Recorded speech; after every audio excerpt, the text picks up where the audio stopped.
All right, so autonomous vehicles will have a lot on their robotic minds, their despotic robotic minds in the near future, or whenever they are actually occupying the road in any great numbers. Joining us to talk about the ethical aspects of autonomous vehicles is Jesse Kirkpatrick, Assistant Director of the Institute of Philosophy and Public Policy at George Mason University. Welcome.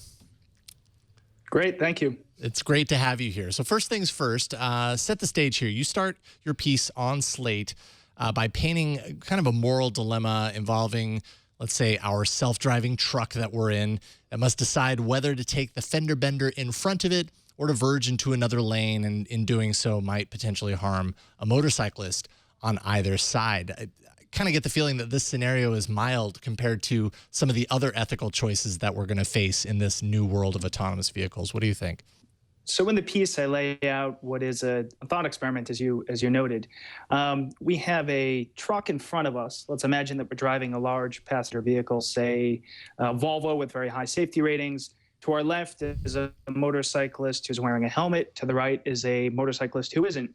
Now, autonomous vehicles, they're going to crash. It's a matter of statistical probability, a matter of physics.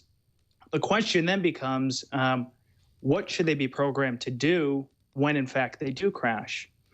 So the thought experiment here is a way to kind of underlie some of the ethical issues that programmers need to think about as they move forward in writing the algorithms that are going to govern these crashes, and then how we think about these algorithms as consumers and users of these autonomous vehicles in the future. And what you're talking about here is something that you call in the article, or I'm sure it was a terminology that was dubbed, that you were pulling from, but crash optimization. Explain that idea a little bit. Yeah, it's kind of an odd term, but crash optimization is simply the idea self-driving vehicles are going to crash, just like cars that we drive ourselves. And what crash optimization seeks to do is it seeks to reduce the harm or injury that is going to occur as a result of a crash. So we can think of it as kind of optimizing the reduction of harm. Mm-hmm.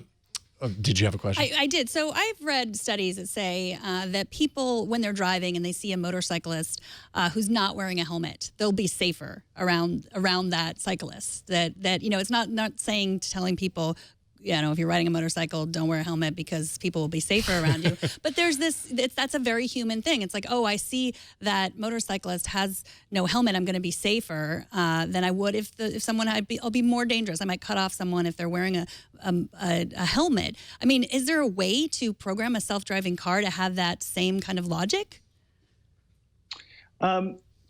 So the idea is that, yes, there will be at some point in the future.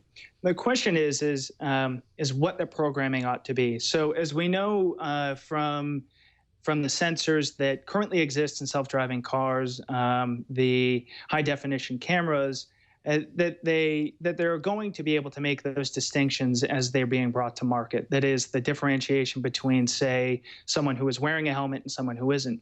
The question here is that what we ought to do. So the way that I articulate it in the thought experiment is as follows. So we have this truck, right?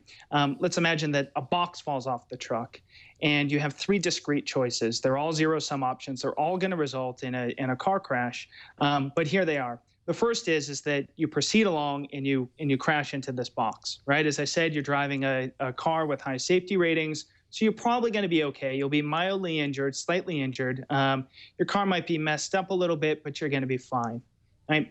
Now we have the motorcyclist on the left, and let's imagine that she is not wearing a helmet, right? The one on the right is wearing a helmet. And we know that as a matter of statistical probability, the rider wearing the helmet has a higher likelihood of surviving if she's struck, as opposed to the one who isn't. Now, we may say so we have three choices. One that is that, let's say that it's almost certain that the rider without a helmet is going to be severely injured, if not killed. You driving in your car hitting the box are probably going to be okay, and then the rider with the helmet is going to be comparatively better than the one who isn't wearing a helmet, but worse off than you. Now the question is, so what is it that we ought to do? Now, our gut might tell us that we should reduce harm, right? That we should reduce harm to the motorcyclists and to ourselves. But in this scenario, the greatest harm reduction is going to be us taking one for the team and crashing our vehicle into the box. But the problem here is that if you're anything like me, or I tend to suspect most people, you're going to be really reluctant to buy a car that is going to be programmed to sacrifice your well-being and safety in situations such as those. You can compound it with the fact that, imagine if you have your child in the back seat, right? That's an even more unsettling thought.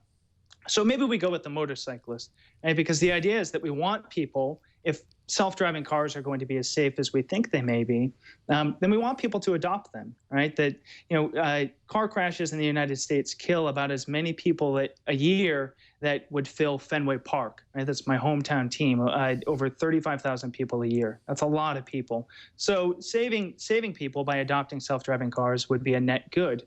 Now the question is, what do we do with the motorcyclist? There seems to be something unfair about penalizing a helmeted motorcyclist by striking her as opposed to the person that isn't wearing a helmet. I myself am a motorcyclist, and I tell you, when I strap on my helmet, as a matter of law and as a matter, I think, of common sense, I would be deeply unsettled if I knew that these self-driving cars were programmed algorithmically to strike helmeted motorcyclists, which may result in me not wearing a helmet and putting myself at greater risk.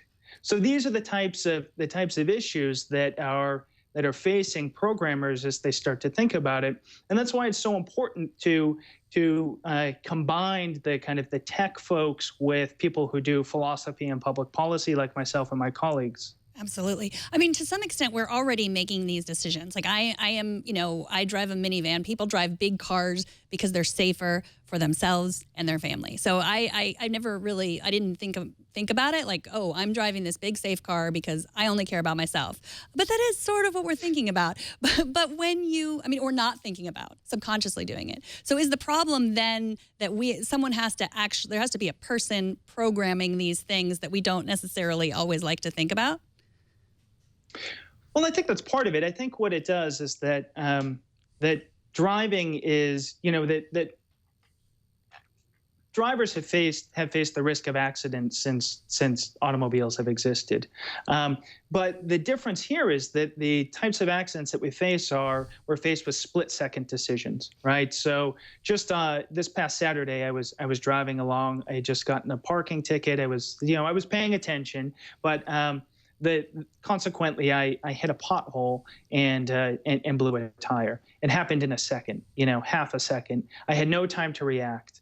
Right. I've been in other accidents in which it's a gut instinct, a split-second decision. I don't turn on my car and think before I go down and get a gallon of milk. I don't think, now what are the ethical implications of me driving? What if two pedestrians run out in the crosswalk and I have to make a decision between swerving and not swerving and so on and so forth? Well, what self-driving cars do is that they take decisions that were once these gut instinct, split-second decisions that were made in the driver's seat. They take them and they move them to sort of the comfort of the office chair or the philosopher's armchair or the engineer's chair behind the computer. So what they do is they provide us with situations that we've faced forever, but now they give us the opportunity to reflect on them ethically with the kind of cool remove that we have when we're not faced with these split-second, heat-of-the-moment decisions. When I hear this stuff, just more and more, like, it just makes me wonder if this is even doable, because there's so many layers of moral and ethical kind of complications involved here. Like, I don't know if there's ever a point that you get to where someone can say, okay, that's the right decision, right? Brad, what do you think about all this? I mean, does this give you hope for a future of autonomous vehicles? I mean, obviously, this is important work that's being done to think through these things. Do you think it's feasible?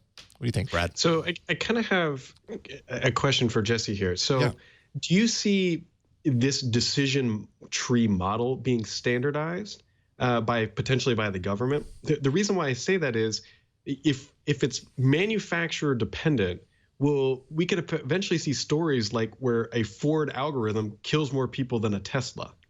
I mean, that's kind of an interesting thought that, yeah, we'll have safety ratings, but then we're also going to have kill ratings if it's not some sort of standardized decision tree model among autonomous vehicles.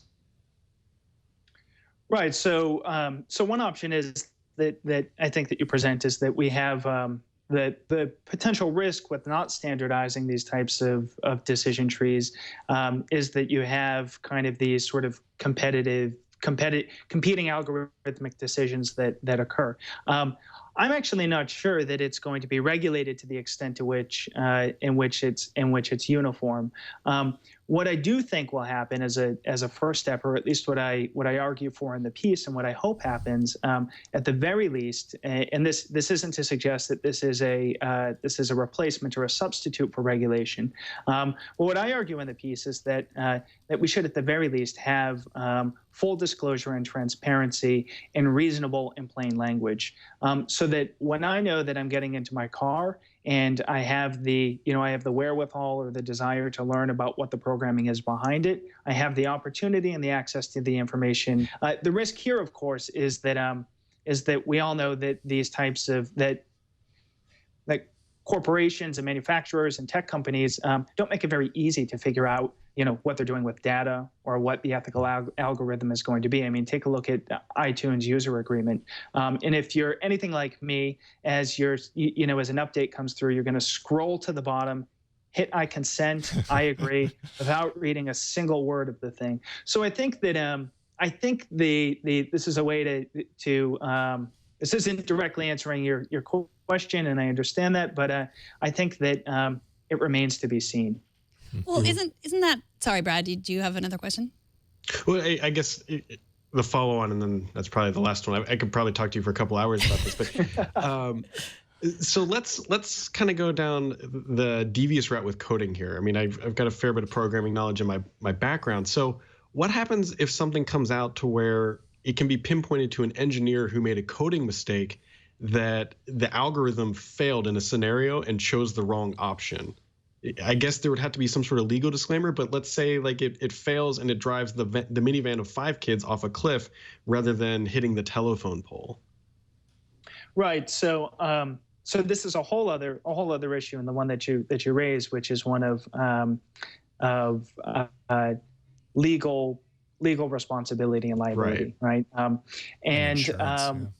And right, so that's the other. So I've written a number of pieces like this, and every time I get contacted by all of these insurance companies to discuss the potential implications of it.